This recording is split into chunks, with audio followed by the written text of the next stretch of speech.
அனைவருக்கும் வணக்கம். நம்ம அரடா கணிதம் சேனலில் முந்தைய ஆண்டுகளில் கேட்கப்பட்ட போட்டித் தேர்வு கணக்குகள் பற்றி பார்த்துட்டு இருக்கோம். அந்த வரிசையில் 2013ஆம் ஆண்டு குரூப் 2 எக்ஸாமில் கேட்கப்பட்ட ஒரு முக்கியமான கேள்வி. ஒரு மேசை ரூபாய் 414 ரூபாய்க்கு விற்கப்படும் பொழுது 15% லாபம் கிடைக்கிறது எனில் அதன் அடக்க விலை என்ன கேட்குறாங்க. இந்த கேள்வியில் என்ன கேட்டிருக்காங்க? அடக்க விலை. இதற்கு முந்தைய வீடியோவில் நம்ம என்ன போட்டிருந்தோம்னா விற்பனை விலை என்னன்னு கேட்டிருந்தாங்க. இப்போ இந்த கேள்வியில் என்ன கேட்குறாங்கன்னா அடக்க விலை என்ன கேட்குறாங்க. ஸோ இதுக்கு ஒரே ஒரு வித்தியாசம் தான், ஒரு இடத்துல நம்ம தலைகீழ் படுத்தணும், வேற எதுவுமே கிடையாது. ரைட்டா? இது எவ்வளோ ரூபாய்க்கு விற்கப்படுகிறது? அப்போ கொடுத்துருக்கிறது என்ன? விற்பனை விலை. விற்பனை விலை எவ்வளோ? 414. ரைட்டா?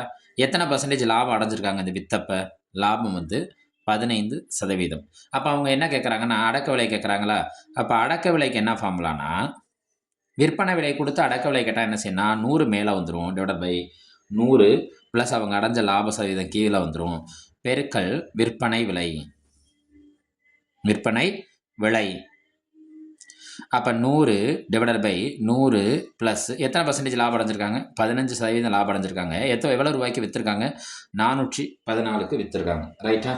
இப்போ 100ஐயும் 15ஐயும் கூட்டினா என்ன கிடைக்கும்? 115 பெருக்கல் 414. 117 பெருக்கல் 414. இதை சுருக்குவோமா? 20 5 100, 23 5 2 5 10, 3 5 15, 23 5 115. சரியா? இந்த 23 414 பெருக்குமா? இந்த 23 414 பெருக்குனா நம்மளுக்கு என்ன கிடைக்கும்னா 23 414 எத்தனை தடவை வருதுன்னு பார்ப்போமா? பாருங்க, பெருக்கி பார்ப்போமா? பெருக்கி பார்ப்போம். 414 டிவைடட் பை 23 அடிச்சோம்னா நம்மளுக்கு என்ன கிடைக்குதுன்னா 23 18 தடவை பெருக்கினா நமக்கு என்ன கிடைக்கும்னா 414 கிடைக்கும். பெருக்கி பார்ப்போமா? 8 3 24, பாக்கி 2, 2 8 16, 16 2 18, 1 3 3, 1 2 2, 4, 8 3 கூட்டினா என்ன கிடைக்கும்? 11, பாக்கி 1 4. அப்போ 23ல் 414 23 தடவை எத்தனையில் இருக்குன்னா எத்தனை தடவை இருக்குது?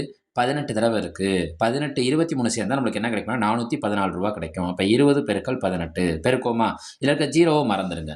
இதில் இருக்க ஜீரோவை மறந்துனா 2 18 எவ்வளோ? 1 18 18, 2 18 36, அதில் ஒரு ஜீரோ சேர்த்துக்கோங்க.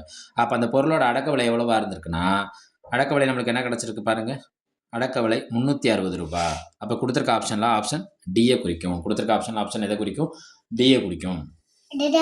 சேனலை லைக் பண்ணுங்க, சப்ஸ்கிரைப் செய்யுங்க, சப்போர்ட் பண்ணுங்க. நன்றி.